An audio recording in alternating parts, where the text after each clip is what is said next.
So let's go on to the second section, Shakti. This is the insights on innovation and business strategy, right? So where we might even ask you to do a little bit of a stargazing for us. So let's begin with that, right? So what we are seeing is that the food delivery industry has undergone rapid changes, right? Right. Rapid scaling up, rapid changes, and you've seen this both closely and you've also seen it from a distance, right? So, what innovations do you believe are going to drive the next big shift in food tech? So one of the things that's going to happen in food, and we are seeing it happen, is move towards RTE and RTC, ready to eat and Can you ready. explain that? Yeah, RTE and RTC. Can you explain that? Yeah. So ready to eat and ready to cook. So Okay. what we look at it is as a D2C segment. Generally, people consider it RTC food as ready to cook food as, D2C. Customer gets it at home and they cook the food. And that's so a lot of shift is happening in B2B industries because for the purpose of standardization. See, if I have to Hmm. make, and let's say dal. Now, what I do as a restaurant only comes into play after, basic dal, say basic boiling of dal, if quality of dal is same, would be same for everybody. Whether it's a Bukhara dal or a dal at one of good, decent outlet, say very good outlet, Daryaganj. So Hmm. basic Hmm. dal they are using would be same. What changes the dal is the way they finalize it, right? But Hmm. a lot of effort goes into cooking that dal itself, the process of Correct. boiling. So, because spaces are getting expensive, because Hmm. procuring correct quality of dal, storing it, and all these things are very difficult and time consuming. You have to reach out to a vendor, ensure consistency of dal, then you have to get it to your restaurant, then you have to boil the dal, you have to, arrange for guests, and all those things. So if you get, say, boiled dal of your specification, and then you can do the finalization, right? So that's where value addition happens. Where restaurants are adding value while during finalization. They are not Hmm. adding any value in boiling of dal, Hmm. right? So restaurants are now seeking ways where they can, outsource this boiling part of dal. So what they get is a boiled Ah. dal, a retro pack, which they can keep for 6 months. All they need to Okay. do is why open it because it's as good as fresh. You know, Okay. you open it and you do the finalization. Ah. But the basic product that does not require your specialization, you do not put an effort. Hmm. Similarly with cut vegetables. Getting vegetables, sorting them, cutting them, getting them to your sizes, you require a lot of manpower, lot of space, lot of time. But if you can get cut vegetables to your specification, fresh cut vegetables, the way you want them, you can start cooking directly. So if you can Hmm. get that vegetable at 10 in the morning, you can start cooking it. Whereas in an earlier process, you have to go to not if not go to market, vendor sends you something, you sort it. There would be wastages, then you cut it. Hmm. Filtrages there, losses are there, yield losses are there.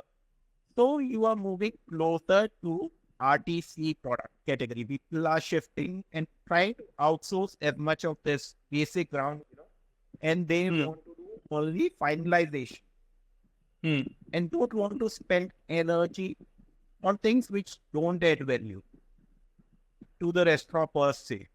So a lot of this shift is happening. Hmm. And we see a lot of shift also in terms of, see, I am a North Indian restaurant or, but, and I do not specialize in, say, sweets. Hmm. I have sweets on my menu and I do not specialize in it. Or let's Hmm. say I'm a North Indian restaurant, I do not specialize in dosa. Hmm. But one of my customer wants, chimeko, probably I can get a gulab jamun after.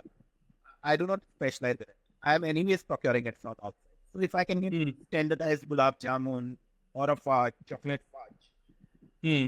which is frozen. So now we have gotten into a stage where frozen food is as good as fresh food.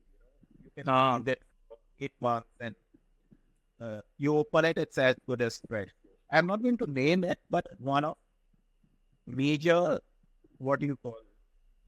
Premium industry player, like, specialized food, North Indian food. They have chain across India and they are like fairly premium. Hmm. They have kitchen in Delhi and they are operating in Bombay. So what they do is they transfer frozen fruit from Delhi to Bombay. And they just eat and regenerate. So all the cooking and preparation is done at Delhi.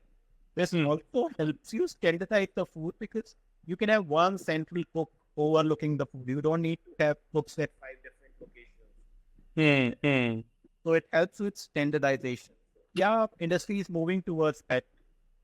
And then, of course, we'll always have the fresh, organic, which was not there earlier. So health conscious people, organic segment, that's development. That will keep getting bigger. Because as people move towards frozen, organic itself becomes a specialty. And yes, so development of one would facilitate development of other side as well. Shakti, I'm very happy. I'd asked you the question on food tech, and this is the tech that you spoke about, because normally when we say tech, everybody imagines the digital tech, right? So I'm very happy that you've spoken about this tech. And again, to draw a parallel, I don't know whether it was Bajaj Auto or Hero Motors, but one of these two companies, right? And they said, look, guys, we manufacture engines. That is tech. I mean, it's not that only information tech is tech. Exactly. So, development of food, how you are freezing it, how you are transporting it, That's also tech. That's also tech. So, a lot of effort apart from delivery, which is what people generally think of food tech, So, packaging has gone under tremendous shift. The way you regenerate food after it has frozen has transformed completely. So, frozen food would not taste different from fresh food when you and regenerate it. It tastes the same. Now you have these cold presses or HPP, hyper pressure machines, with shelf life of 28 days where you take fresh juice, cold press it without a single preservative. It's as fresh as freshly squeezed juice and stays for 28 days. Amazing. Yeah. So a lot of during our childhood, we had never heard of anything like this. Okay. So I'll probably share a sample with you. On a personal note, I'll share a sample with you. You should try. Yeah, sure. Why not? During our childhood days, all we had seen was, you go to a juice shop and the person freshly, runs the, right? They freshly prepare the juice, right? But something like this, what you're saying is good. It's good to know this. Yeah. So what they do is in extreme vacuum, they squeeze out the juice. There are no bacterial formation and they pack it immediately, right? So and then again it's vacuum packed, so there is no bacterial formation or anything. Okay. Yeah. So, Shakti. Yeah.